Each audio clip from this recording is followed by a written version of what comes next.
Nampak gayanya pencarum KSP yang terkesan boleh start meminjam dengan bank yang terpilih. Ya, setakat ini dua saja disebut, okey, bermula 7 April 2023. Tetapi ada syarat-syaratnya.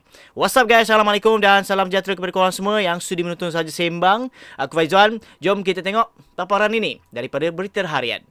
Pencarum KSP boleh pinjam bank mulai 7 April ini, yang mana pencarum berusia 40 hingga 50 tahun disebut perlu mempunyai tabungan berjumlah minimum 3,000 dalam akaun dual. Masing-masing layak membuat pinjaman bank mulai 7 April ini.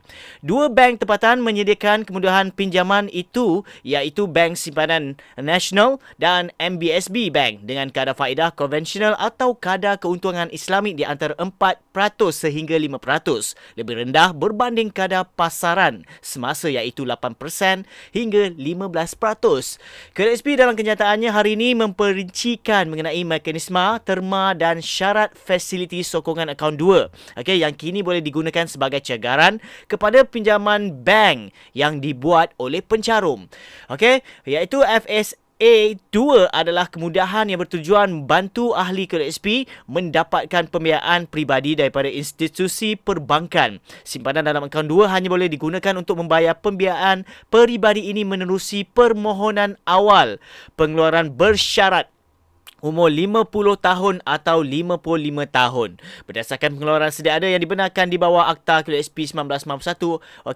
Dan kalau kita lihat sini, walau bagaimanapun pengeluaran ini adalah bersyarat, di mana pembayaran akan hanya dibuat kepada institusi perbankan apabila ahli telah mencapai umur 50 hingga 55 tahun seperti yang termaktub dalam akta. Sini ada nak maklumkan, ini adalah benda yang penting. Bagaimanapun pengeluaran ini adalah bersyarat di mana pembayaran akan hanya dibuat kepada institusi perbankan apabila ahli telah mencapai umur 50 hingga 55 tahun seperti yang termaktub dalam akta. Pihak bank akan mentadbir semula proses permohonan untuk pembiayaan peribadi melalui kemudahan ini tertakluk kepada penilaian pembiayaan dan rangka kerja kredit mereka. Permohonan pembiayaan peribadi ini boleh dibuat secara dalam talian melalui institusi perbankan yang mengambil bahagian, katanya.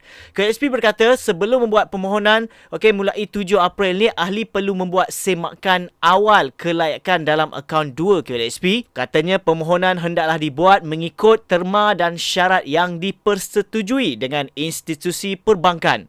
Setelah permohonan diluluskan, ahli boleh mengemukakan permohonan awal pengeluaran bersyarat umur 50 tahun atau 55 tahun kepada KSP berdasarkan amaun pembiayaan peribadi yang diluluskan institusi perbankan berkenaan.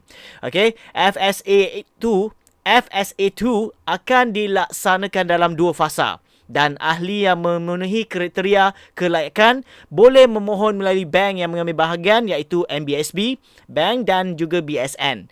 KSP akan mempertimbangkan untuk menambah lebih banyak lagi bank yang mengambil bahagian pada masa hadapan. KSP berkata sepanjang fasa 1 pelaksanaan skim yang akan bermula pada 7 April dan kekal dibuka selama setahun.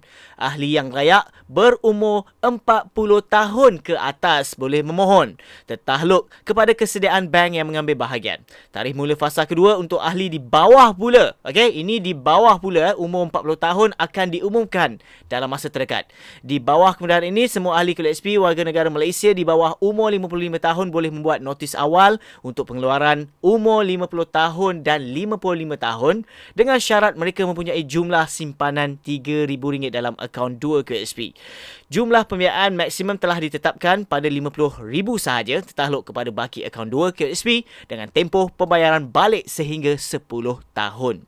So di sini secara detail yang apa yang dimaklumkan, dan setakat ini kalau kita lihat, inilah orang kata sedikit sebanyak mekanisme yang disediakan oleh pihak KSP dan bukannya orang kata secara menyeluruh daripada orang kata bank, institusi bank. So untuk lebih lanjut lagi dari segi kelayakan Mungkin ada di antara korang masih lagi bertanyakan tentang orang kata blacklist macam mana. Okay, bagi mereka yang ibu tunggal ataupun dah lama tak mencarum, dah lama tak bekerja. Bagaimana? Soalan dan jawapannya korang boleh tanya dan terima daripada institusi bank yang dimaklumkan, iaitu MBSB dan juga BSN. Itu sahaja perkongsian dalam episod kali ini. Diharap sikit sebanyak memberi info yang terkini daripada channel Saja Sembang. Bagi korang yang masih lagi belum subscribe ke channel ini, please klik butang subscribe dan jangan lupa share dan juga like. Aku Faizwan. Assalamualaikum.